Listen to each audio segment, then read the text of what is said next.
नमस्कार, मरुधर बुलेटिन में आपका स्वागत है और मैं हूं आपके साथ छवि फागना। देश भर में तेज तपिश के बीच राहत की खबर आ रही है। मौसम विभाग का अनुमान है कि अफगानिस्तान से उठने वाले पश्चिमी विभोग से हवा का रुख बदलेगा।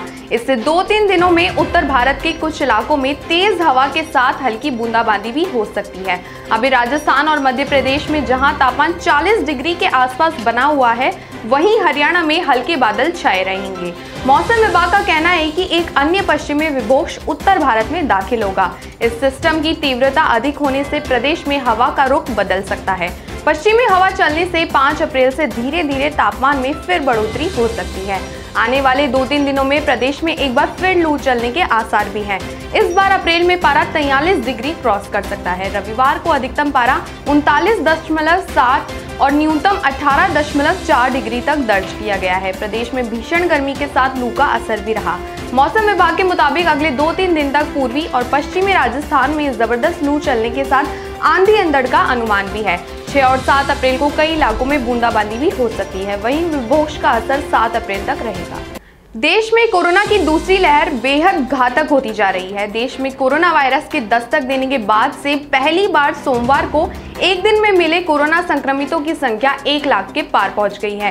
देश में बीते 24 घंटे में 1,03,558 नए कोरोना मरीज मिले हैं और 478 लोगों की कोरोना संक्रमण से मौत हो गई है। इससे पहले 17 सितंबर 2020 को देश में सर्वाधिक 97,894 कोरोना के नए मरीज मिले थे, जो देश में एक दिन में मिलने वाले मरीजों की संख्या में सबसे अधिक थे। स्वास्थ्य मंत्रालय की ओर से सोमवार को जारी किए गए ताज़ा आंकड़ों के अनुसार बीते 24 घंटों में रिकॉर्ड बढ़ोतरी के साथ कोरोना संक्रमण के 1,03,558 नए मामले दर्ज किए गए हैं और 478 मरीज कोरोना से जिंदगी की जंग हार गए हैं।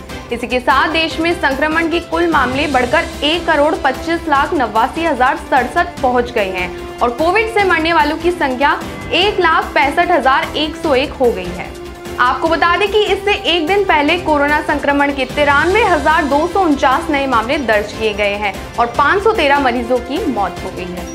बीजापुर में नक्सली एनकाउंटर के बाद केंद्रीय गृह मंत्री अमित शाह का आज एक दिन का छत्तीसगढ़ दौरा है। यहां उन्होंने मुठभेड़ में शहीद हुए जवानों को जगदलपुर में श्रद्धांजलि दी। इसके बाद सीनियर ऑफिसर्स के साथ उनकी मीटिंग जारी है।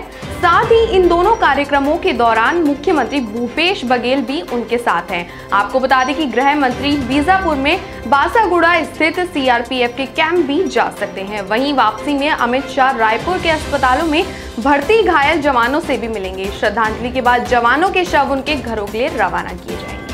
देश में मौजूदा समय में कोरोना वायरस की दूसरी लहर चल रही है और ये लहर पहली वाली से ज्यादा खतरनाक बताई जा रही है। वहीं कोरोना के बढ़ते मामलों के बीच बिहार के सासाराम में कई छात्र सड़क पर उतरे और तोड़फोड़ करने लगे। आपको बता दें कि कोरोना के प्रकोप को देखते हुए बिहार सरकार ने सभी शैक्षणिक संस्थान, स्कूल और कॉलेज बंद करने का फैसला किया था, जिसके बाद से छात्रों के बीच खासा गुस्सा देखा जा रहा है। कोरोना को लेकर नई जारी गाइडलाइंस के खिलाफ कई छात्र सड़क पर उतरे और तोड़फोड़ करने लगे। इसके अलावा घटनास्थल पर जिलाधिकारी और एएसपी पहुंचे और तनाव को कम करने की कोशिश की। रोहतास के एएसपी ने जानकारी दी कि कुछ असामाजिक तत्वों द्वारा उकसाए जाने पर कुछ लोगों ने यहां उत्पात मचाया और हंगामा किया। उन्होंने बताया कि पुलिस अधिकारी मौके पर पहुंचे और स्थिति को नियंत्रित किया। कुछ लोगों को गिरफ्तार किया गया है और कार्यवाही की जा रही है। जिन तत्वों ने यह उत्पात मचाया है उनके खिलाफ शिकायत भी दर्ज की गई है। इसी के साथ बिहार के कोचिंग एसोसिएशन ने शैक्षणिक संस्थान, स्कूल और कॉलेज को बंद करने के फैसले पर रविवार को आक्रोश जताया था। एसोसिएशन का कहना है कि इससे बिहार की शिक्षा समाप्त हो जाएगी।